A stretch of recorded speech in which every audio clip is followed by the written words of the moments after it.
Assalamualaikum and hi everyone. How you guys doing during these quarantine days? I hope that you guys have amazing days and stay safe at home while drink more water to keep yourself hydrated. My teammate and I going to present about the serious leisure. So what is the meaning of the serious leisure? Serious leisure is a systematic pursuit of an amateur, hobbyist and volunteer.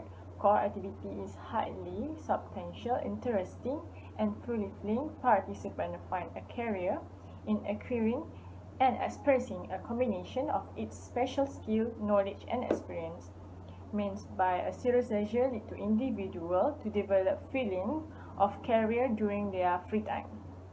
So to pursue their leisure activity with usual passion and commitment. We go further with the next point, which is the leisure becomes serious to their importance means by the commitment that they are giving to their serious leisure will become 100%.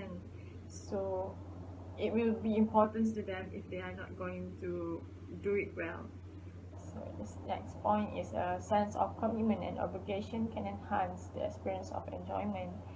These two, or commitment and obligation, will combine together to enhance the experience of enjoyment of a person, to enhance their enjoyment by participating in the serious leisure.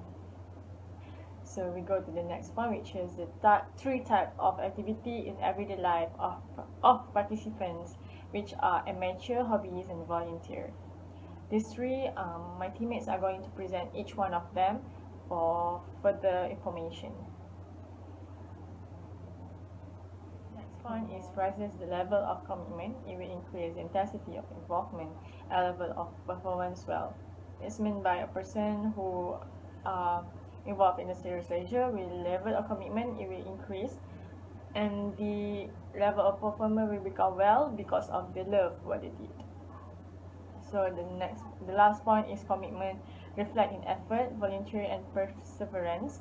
Means by this is the critical part of the serious leisure. It's because of the three elements need to have in a person to pursue their serious leisure. So as you can see here is the serious leisure perspective, which is the hierarchy chart. In the serious pursuit, we have a serious leisure, which is we have a three types of the serious leisure: amateur, volunteer, and hobbies.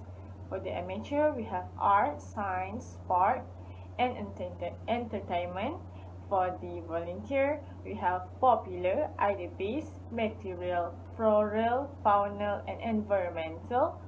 For the hobbies, we have collecting, marketing and tinkering, activities participation, sport and games, and lastly, liberal arts pursuit. So my teammate is going to explain a bit more details about these three types. So I hope you guys enjoy. Hello everyone, my name is MOHAMAD HAIKAL bin ABIDIN. So I'm from group 4 and we will present about serious leisure. Under the serious leisure we have few components also important. Okay, one of important component in the serious leisure is in amateur part. Okay, in amateur part we also found that in arts, science, sport, and the last one is entertainment. Okay, this kind of field also we have our professional counterpart. Okay, in art, science, sport, and entertainment, we have professional that work in this area to gain money or to get a salary and their future about in this field. Okay, and also we have the amateur that they are doing this work like to fill their free time and for their hobbies, and these things are linked in several ways with the from the amateur link several ways with the professional part. Okay, according to a theory of that developed in scientific study of profession, they observe that professional constitute a livelihood and for the amateur are not. It means professional work in this area, the arts, sport, science, and also entertainment, to get a salary, while the amateur part, they are not work for a salary to earn money.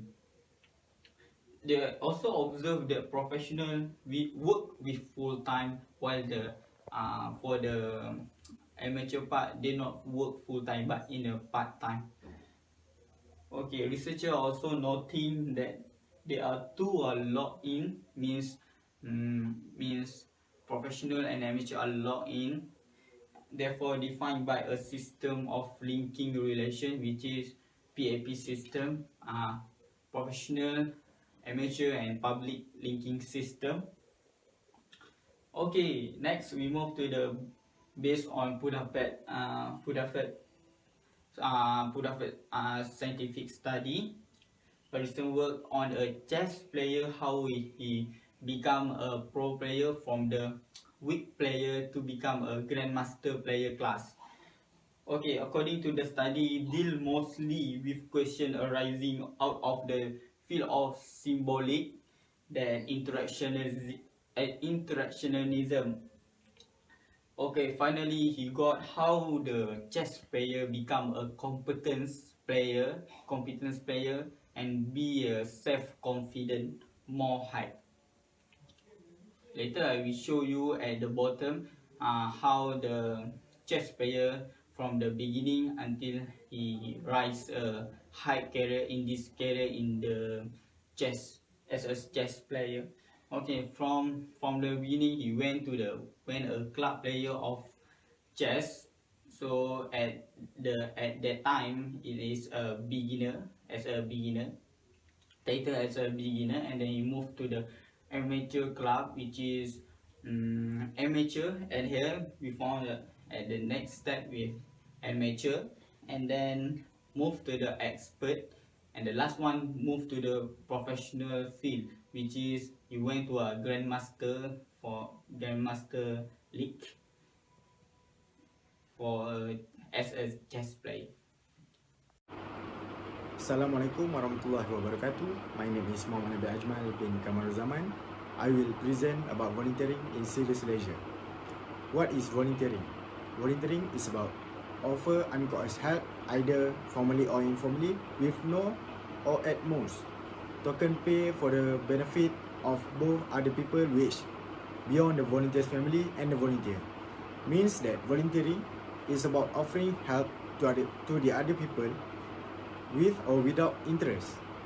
According to Nan, Handy and Wordsworth in 1996 and Handy in 2000, there are 4 core elements of volunteering have been identified, which are free will, availability of rewards, formal organization, and proximity to the beneficiaries. Traditionally, volunteering commitments were seen as sustained or continuous, with volunteers working for the same organization over an extended period of time. As we know, volunteering activity it not just take a whole day, but sometimes it take a week and might be a whole month. It depends on what kind of help that they are serving to. Next is benefits of volunteering. There are 2 types of benefits in volunteering. First is personal rewards and second is social rewards. In personal rewards, there are 7 benefits. First is personal enrichment, cherish experiences including exceptional rapport with clients, sense of helping others, and being altruistic. Means that it makes a person to become more concerned, unselfish, and tolerant. Personal enrichment is more like self-value. Second is self-actualization. Self-actualization is about the realization and fulfillment of one's talent and potentialities, especially considered as a drive or need present in everyone. It's about developing skills, abilities, and knowledge. Third is self-expression. Self-expression is the expression of one's feelings, thoughts, and ideas. It's about expressing skills, abilities, and knowledge that already have been developed. Fourth is self-image. Self-image is the idea one has of one's abilities, appearance, and personality. It's known to others as a particular kind volunteer. Means that if a person involved in voluntary, so he or she can get a positive perception from the others. Fifth is self-gratification, sense of play and hedonistic pleasure. Self-gratification is the indulgence or satisfaction of one's own desires.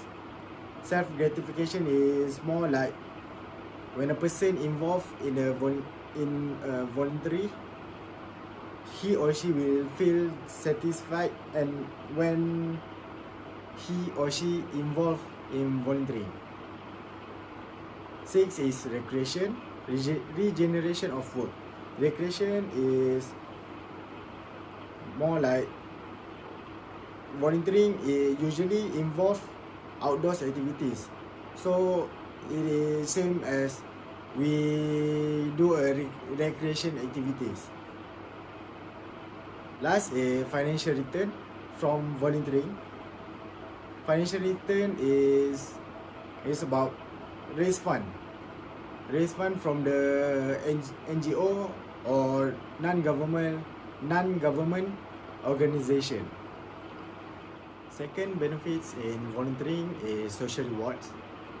There are two benefits in social rewards, which are social attraction and group accomplishment. Social attraction is associating with clients and other volunteers participating in the social world of the activity.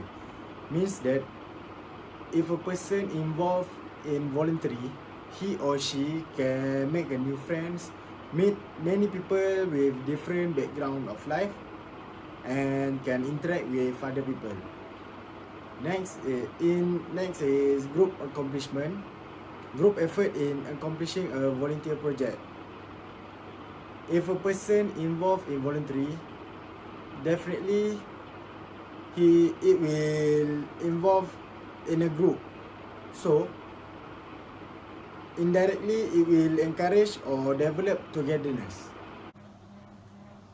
Bismillahirrahmanirrahim. Assalamualaikum warahmatullahi wabarakatuh. So first of all, my name is MOHAMAD ARIF bin LOTPI. So today I will teach you the topic of the serious leisure. So first we need to know the definition of the serious leisure. So the first serious leisure is systematic pursuit, volunteer, hobbies and amateur. So that's mean they participate in their own activity or their hobbies as for their career, so they can acquire the combination of special skill, knowledge and the experience. So that's the meaning of the serious leisure. So we move to the next slide. So this is the diagram of the SLP, which means serious leisure perspective. So in leisure, we have more parts of the leisure, but this we focus to the serious leisure, but more to the hobbies. So the volunteer and the amateur, my group mate will explain that. So we proceed to the hobbies. Hobbies is classified into 5 categories, which is collectors, makers and thinkers, activity participants, players, sports and games, and liberal arts. So I will stress just 3 of 5. So the first one is makers and thinkers. Makers and thinkers is the person which has their own special skill, so they have create or build something for the daily life. For example, the stuff for the do it yourself. so we can use it for our in everyday or our in daily life. Second is the activity participant for the example as for the example kayak. So when the person make a kayak as their hobbies, so they will practice a lot, maybe twice a week, maybe 3 times per week, so they can improve their skill. So they can be after they improve a lot, they can be a professional kayakers, and they can make their hobbies as a career, which mean they working as a tour guide. So for the last one is the player sports and game. Player sports and game is the we have two situations, which is the person make a jogging, make a running sport as a healthy lifestyle. Second is running for their professional career. For example, they practice every day, so they try to learn the treatment of the injury and the recovery of the injury. So they will join the competition and they can be a professional runner as for their career. So we proceed to the importance of the hobbies. So the first one, hobbies can help you grow as an individual. For example, when the person keep doing the hobbies every day, they can improve a lot in special skill, knowledge, and gain their experience. For the example, the gardener is a person not just a garden, but he is good at the gardening. So it means when they keep doing the similar works every day, they can improve a lot. So second is the hobbies can keep you healthy, which means when we do something, we need to know the benefits of the what we're doing. So when we do hobbies as a leisure time, serious leisure, when we do hobbies in serious leisure, the benefit is we can keep our mind and body healthier once we get older. For example, daily gardening reduce the risk of the dementia. For your information, dementia is a person that have lack of the memorizing and problem solving. So the last one is the hobbies may be crucial for the future. For example, nowadays we have no robots, and the machine can help the people in doing the work. So maybe the person to get out of work is high, so maybe they can be unemployed. So we need to have a contingency plan, which means they make hobbies for their career. For example, cooking as hobbies and be a chef, so we can have our own restaurant. So that's why hobbies are crucial for our future. So that's all from me. Thank you.